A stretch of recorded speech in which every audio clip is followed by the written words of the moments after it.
intelektual yang terlibat di dalam perubahan politik. Tetapi dia menulis dan dia dapat Nobel karena kontroversi itu.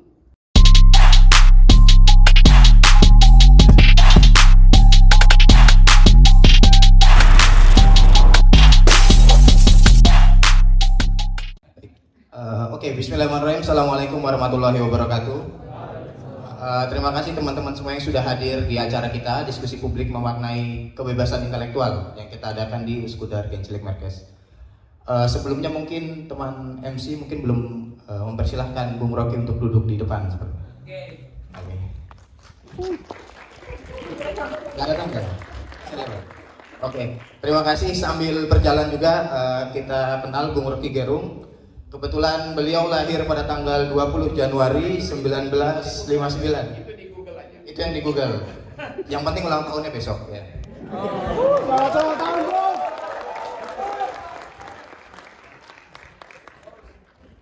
Diteruskan ya.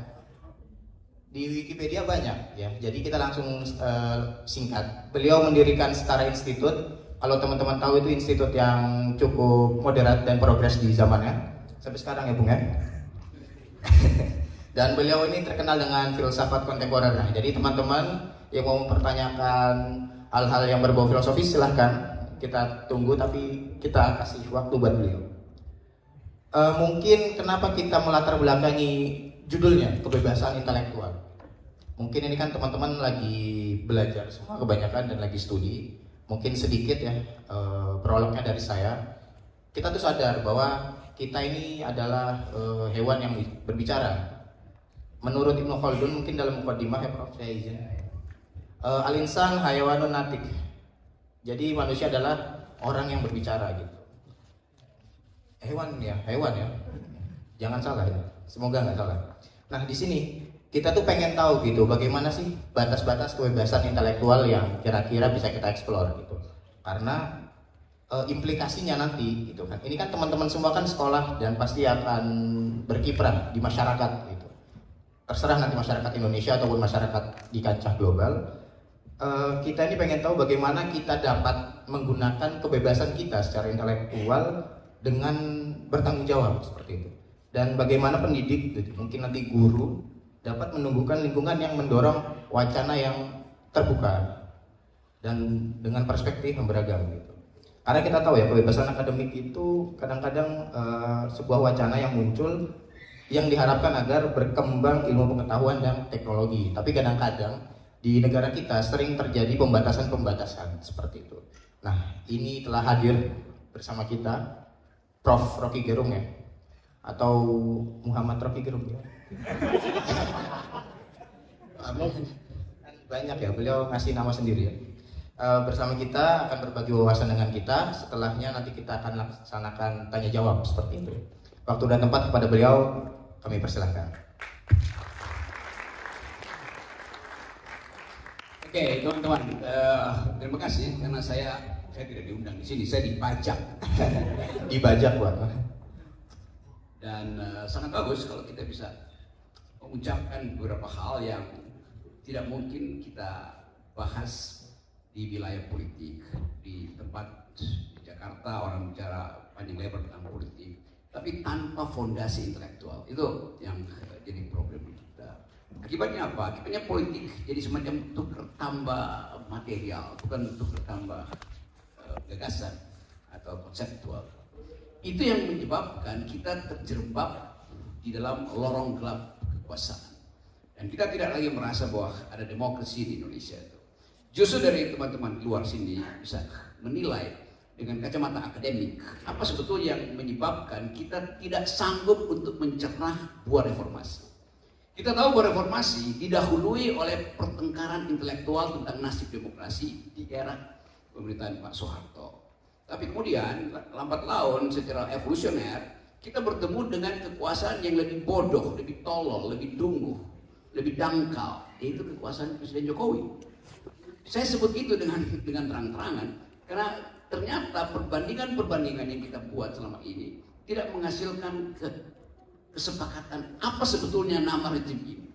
Kalau kita sebut rejim demokrasi, nggak mungkin disebut demokrasi Karena sampai sekarang Jokowi itu tetap menginginkan dia menjadi pemimpin seumur hidup melalui pewarisan kekuasaan. Itu bukan demokrasi namanya kan. Dan itu yang membatalkan ide tentang demokrasi. Kalau kita bilang negara Indonesia itu adalah negara yang berkeadilan sosial, sampai sekarang itu disparitas ekonomi itu jauh lebih parah dari apa yang pernah terjadi sebelumnya. Jadi terlihat bahwa Indonesia tidak dituntun oleh kecerdasan intelektual. Itu yang menyebabkan akhirnya kita harus putuskan mau diapain rejim itu dari kacamata intelektual. Tentu dari kacamata politisi ya macam-macam tuh, ada yang masih menganggap bahwa ini rejim masih bisa dilanjutkan dengan modal gemoy-gemoyan misalnya kan. Padahal apa fondasi intelektual dari pergemoyan itu? Kamu tanya pada tokoh-tokoh intelektual Indonesia pun dia nggak bisa jawab juga tuh. Jadi kita mungkin mesti minta bantuan intelektual Turki untuk menjawab soal itu. Apa yang menyebabkan manusia Indonesia gagal menjadi language speaking animal? Tadi disebutkan. Manusia itu adalah makhluk yang bukan makhluk sebetulnya, binatang yang menggunakan bahasa. Binatang adalah genus proximum kita tuh. Yang belajar biologi tentu paham soal ini. Binatang adalah genus proximum kita sebagai manusia. Yang membedakan kita dengan binatang, kita bisa mengucapkan pikiran, binatang tidak. Kalau pakai bahasa biologi tadi, genus proximum kita adalah binatang, diferensia spesifikum kita adalah berbicara, berbahasa. Dan itu yang dimenangkan oleh Orhan Pamuk. Karena dia mengucapkan pikiran melalui novelnya, lalu dapat Nobel. Salah seorang penerima Nobel sastra muda dari Turki.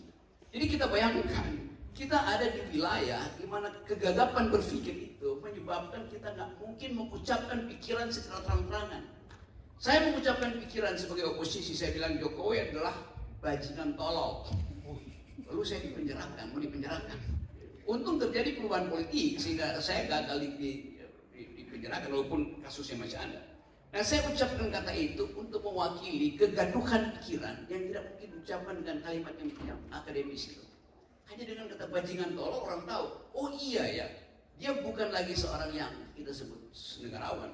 Karena dia berupaya untuk memanipulasi peralatan demokrasi hanya untuk kepentingan dinasti itu. Padahal dinasti di Turki udah lama silang. Jadi teman-teman semua, kita balik lagi pada tema yang bagus ini, the intellectual. Kata intelektual mungkin terlalu lemah, ada kata yang lebih kuat di dalam tradisi pikiran timur, terutama Rusia, namanya inteligensia. Kaum inteligensia adalah kaum intelektual yang terlibat di dalam perubahan politik. Karena kalau disebut intelektual itu mereka yang berumah di awan, berumah di angin, lalu melihat masalah dengan berjarak. Tapi kata inteligensia itu memberi nilai lebih.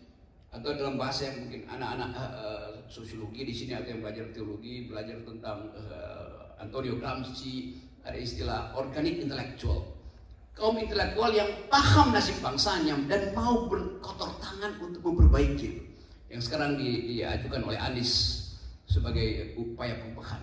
Kita mesti ucapkan itu dalam upaya untuk mendengarkan dengan hati-hati apa sebetulnya batin masyarakat Indonesia. Teman-teman dari Turki lebih mampu untuk mendengarkan karena tidak ada noise. Kalau Anda ada di Jakarta itu isinya noise semua, itu no voice at all. Jadi kelebihan kita yang ada berjalan, kita mampu membedakan mana yang noise, mana yang voice. Kalau politisi sudah ngomong itu pasti noise. Kalau intelektual yang ngomong di dalamnya masih ada voice, tetapi baru belakangan ini the so-called intelektual Jakarta itu mulai paham. Ketika ada peristiwa di Mahkamah Konstitusi, orang baru paham bahwa demokrasi itu bukan sekedar istilah yang digembar-gemborkan pemerintahan dari, oleh, dan untuk rakyat. Demokrasi adalah kegiatan berpikir yang membutuhkan pertengkaran pikiran, pertengkaran ide. Jadi demokrasi membutuhkan suasana intelektual. Democracy is the government of reason through the government by the people. Demokrasi itu pemerintahan akal melalui pemerintahan orang. Itu yang menyebabkan narasi, kalimat, argumentasi itu mesti dihidupkan di dalam demokrasi. Nah kalau kita tagih misalnya, apakah demokrasi di Indonesia menghidupkan pikiran? Kalau di sini ada tulisan no smoking karena AC. Di istana Jokowi tulisannya no thinking, dilarang berpikir. Mencegah orang untuk berpikir, itu artinya pemerintah totaliter. Apa fungsi pikiran? Fungsi pikiran adalah memberi kritik. Dasarnya itu. Jadi kalau ditanyakan apa hubungan intelektual dengan demokrasi? Intelektual fungsinya memberi kritik, bukan memberi dukungan. Apa itu kritik? Kritik artinya mengurai. Jadi kalau setiap kali ada protes dari kalangan buzzer Jokowi, Anda Rocky Gerung atau teman-teman PPI kasih kritik, mesti ada solusinya dong. Dan kalau bisa kasih kritik yang membangun gitu. Lo kritik itu justru untuk membongkar, bukan untuk membangun. Kan ngaco pikirannya kan. Jadi kalau Anda tidak bisa kasih kritik yang membangun, maka Anda tidak boleh kasih kritik. Kalau begitu kita nggak boleh bongkar dong. Kritik artinya membangun. Kritik itu kriteria itu sama dengan istilah analisis, membongkar anatomi itu, menguraikan, itu namanya kritik. Apalagi kalau dibilang kasih solusi. Kita sebagai intelektual, saya dosen, memberi kritik untuk menerangkan ada yang nggak beres. Pak Rocky kasih solusi dong. Kurang ajar, saya gaji menteri-menteri dan presiden kok saya disuruh cari solusi lagi kan? Dia ngapain di situ kan? Kita bayar pajak, tapi kita disuruh cari solusi. Justru kita bayar pajak supaya kita bisa ongkang-ongkang kaki dan kabinet itu yang bekerja buat kita, bukan kita yang mencari mereka solusi kan? Tapi oke lah kalau kita bilang menurut kajian akademis solusinya adalah maksulkan Jokowi, impeach Jokowi, turunkan Jokowi, ganti kabinet. Oh jangan begitu dong. Loh kalau begitu apa yang Anda mau? Kalau kritik intelektual itu kasih kritik yang jangan kasar, jangan sembrono itu. Kalau itu kita tanya apa kriterianya, jangan kasar. Anda tahu sendiri. Terus kalau saya tahu sendiri saya kasih tahu bahwa kritik yang paling bermutu yang diucapkan dengan kekasaran yang maksimal. Itu dasar. Tapi jangan kasar kalau begitu. Kritik yang paling bermutu adalah jangan kritik. Kalau nggak boleh kritik dengan umpatan. Kan di dalam demokrasi, ucapan itu tidak mungkin menyakiti orang. Yang bisa menyakiti orang adalah tonjokan. Kalau saya ucapkan sesuatu yang menyakiti orang, itu artinya personal. Maka saya boleh dilaporkan. Kalau saya kritik pejabat publik, nggak ada personal di situ. Ini soal kebijakan. Kenapa dia tersinggung misalnya? Kenapa menteri mesti tersinggung kalau saya kritik? Kenapa menteri harus tersinggung kalau ketua PPI Turki kritik? Kenapa presiden mesti tersinggung? Dia itu bukan orang, dia fungsi. Dia lembaga, dia institusi. Dia tidak boleh tersinggung. Dia boleh tersinggung kalau saya kritik pribadinya. Misalnya saya bilang, Jokowi buruk sebagai kepala negara, tapi bagus sebagai kepala keluarga. Itu dasarnya. Sebagai kepala negara dia buruk, sebagai kepala negara dia bagus, karena dia beternak politisi di dalam keluarganya sendiri kan.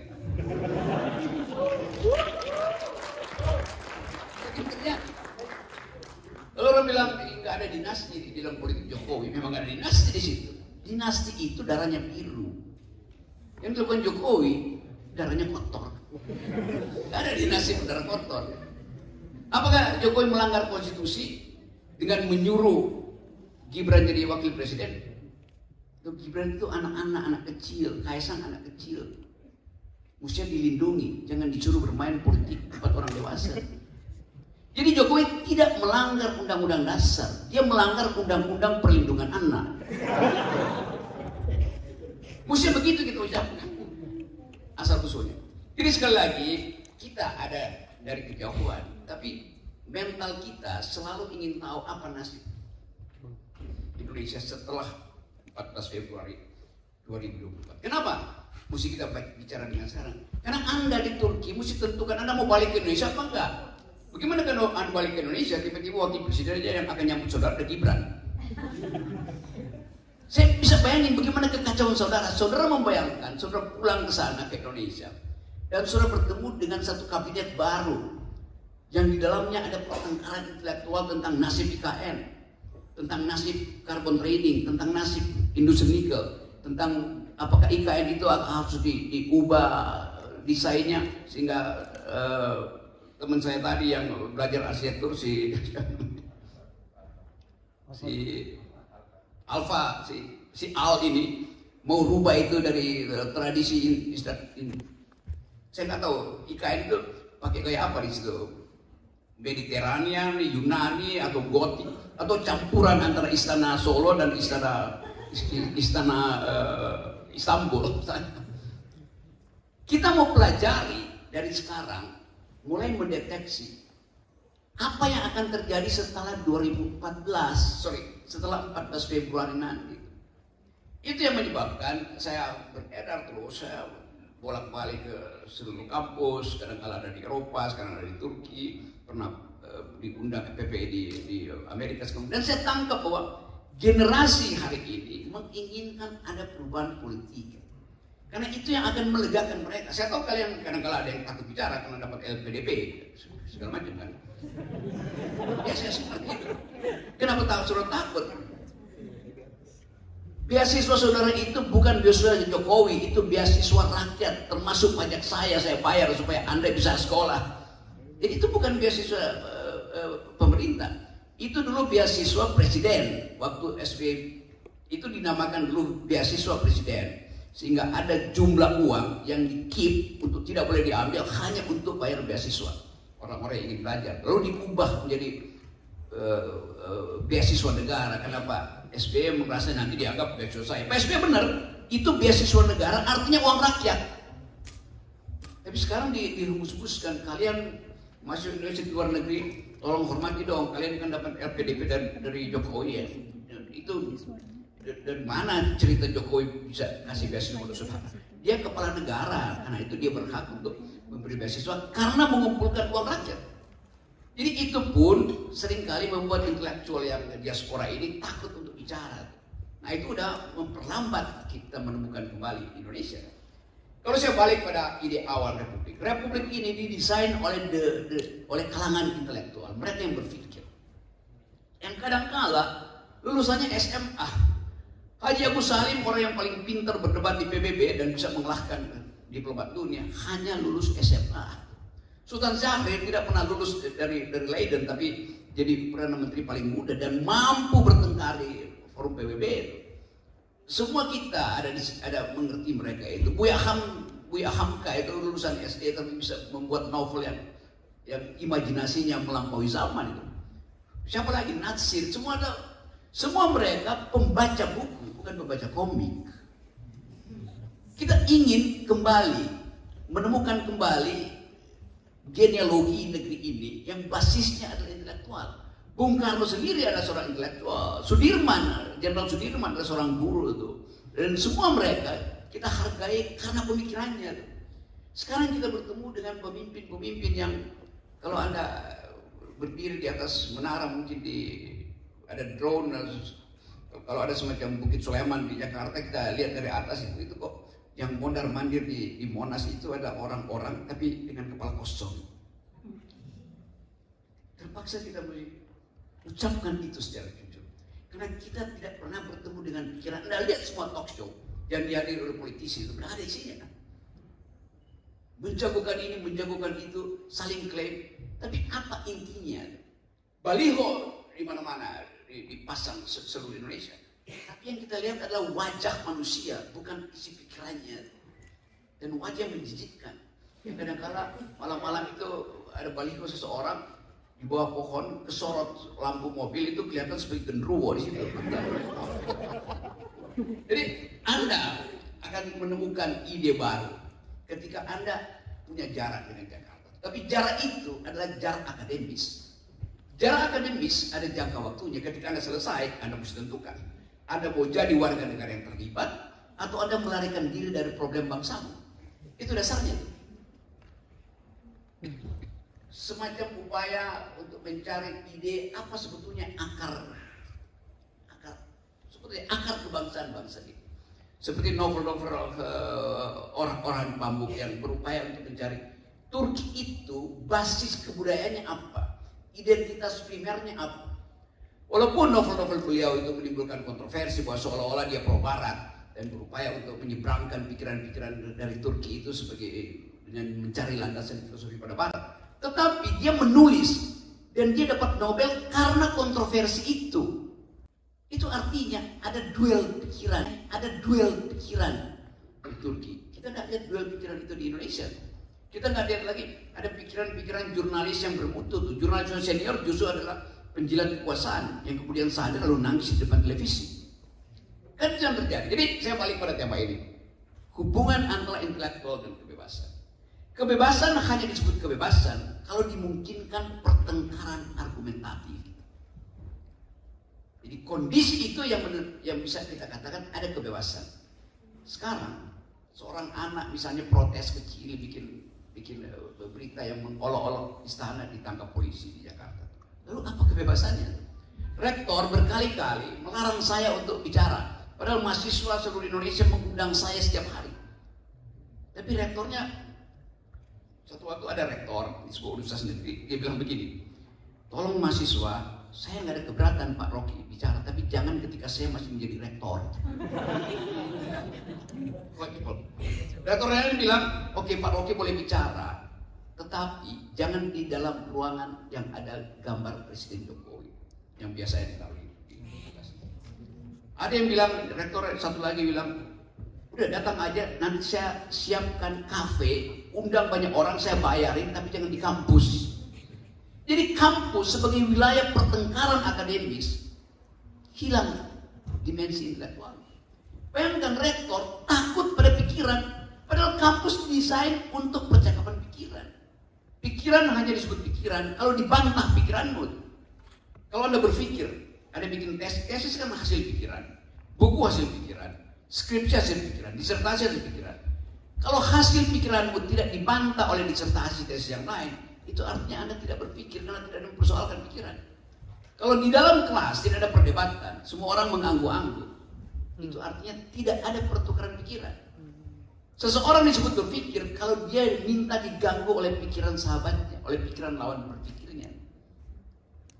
Itu yang kita sebut pikiran, dan itu yang disebut tradisi intelektual. Tradisi intelektual ada bertengkar dalam pikiran. Kalau Anda sedang berpikir dan tidak ada yang mengganggu, itu artinya Anda sedang berdoa. Berdoa tidak boleh diganggu, berpikir harus diganggu. Jadi kita semangati lagi kehidupan kita. Nanti kita tahu bahwa perpolitikan, suasana intelektual, kehidupan akademis dan kebebasan di Jakarta itu terhambat oleh politik cawe-cawe Jokowi. Tapi kita percaya bahwa ini satu waktu juga pasti karena hukum-hukum sosiologi, karena sunatullah dia akan berakhir. Sekarang kita hitung, kalau dia berakhir, mau diisi apa wacana yang kosong hari ini tentang demokrasi. Itu adalah tugas saudara untuk bercakap-cakap hari ini. Terima kasih.